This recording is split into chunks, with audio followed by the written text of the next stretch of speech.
कहानी एक ऐसे घर से जहां शादी का माहौल है, लेकिन टेंशन और शांति इतनी कि शादी का घर किसी जंग के मैदान जैसा दिख रहा था। अरे जैसा मर्जी डेकोरेशन कर दो, पैसों की चिंता मत करो। इतना पैसा जब लड़के वालों को दे दिया तो फूल वालों को देने में मुझे क्या दिक्कत है? अरे धीरे बोलो ना, साफ लग रहा है कि फ्रस्ट्रेटेड हो। अरे तुम तो चुप ही रहो, एक बेटी संभाल नहीं पाई।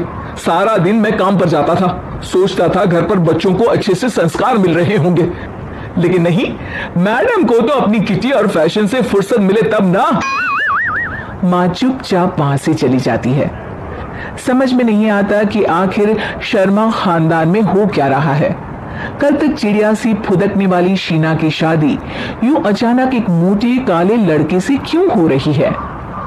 शीना कमरे में हाथ में गुड़िया लिए बोलती है, मेरे साथ जो हो रहा है ठीक हो रहा है। तुम तो सब जानती हो, साहिल मेरे लिए भगवान है। अब जब वो ही नहीं मिला तो फिर कोई भी हो जिंदगी ही तो जीनी है, जी लेंगे। बाहर शीना की बुआ किसी से बात करती है।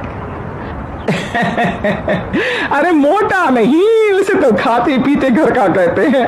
अब ओबेरॉय का नाम भी किसी को बताने वाली बात है। उनका इकलौता लड़का तो करोड़ों की सामी तो है ही। अरे हमारी शीना बिटिया तो रानी बनेगी, रानी। इन सब के बीच कहीं कोने पर शीना हाथ में मेहंदी सजाए बैठी थी और आंखों में आंसू सजाए। और वो समय भी आ जाता है जब शीना मंडप के नीचे हाथ में वरमाला लिए खड़ी होती है, लेकिन तभी अफरा तफरी मच जाती है।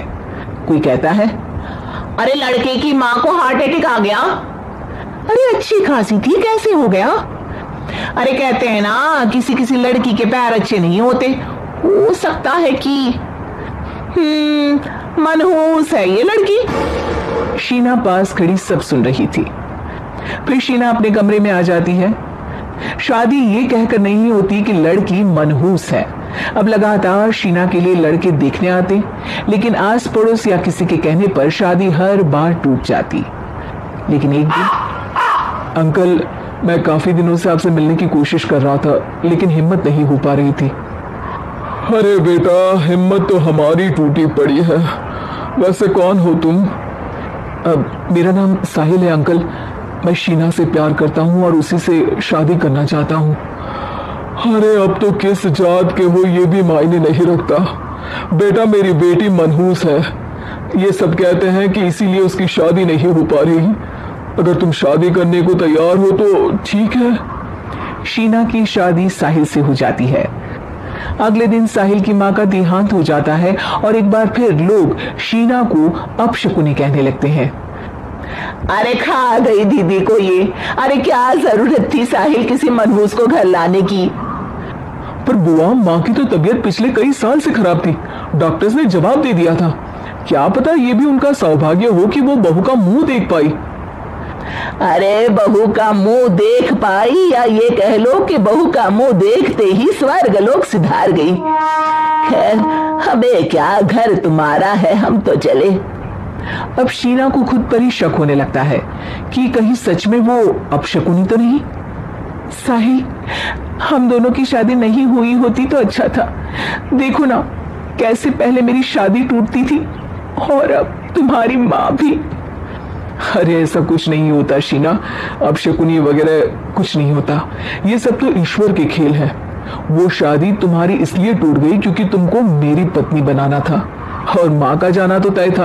वो काफी बुजुर्ग थी, साथ ही एक ऐसी बीमारी से जूझ रही थी जिसमें डॉक्टर्स भी उन्हें नहीं बचा पाते।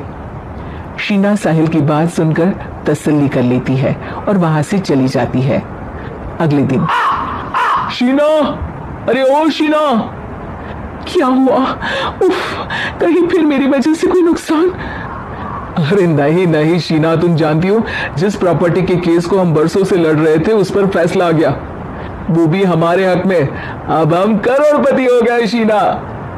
शीना शांत रहती है। अरे क्या हुआ? करोड़ पत्नी बनकर तुमको खुशी नहीं हुई? शीना की आंखों में पानी आ जाता है। चलिए जी, कुछ तो अच्छा हुआ मेरी जिंदगी में आकर आपके साथ।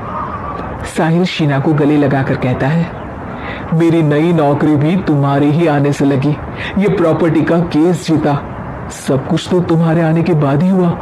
फिर तुम मनहूस कैसे? ये सुनकर शीना खुश हो जाती है।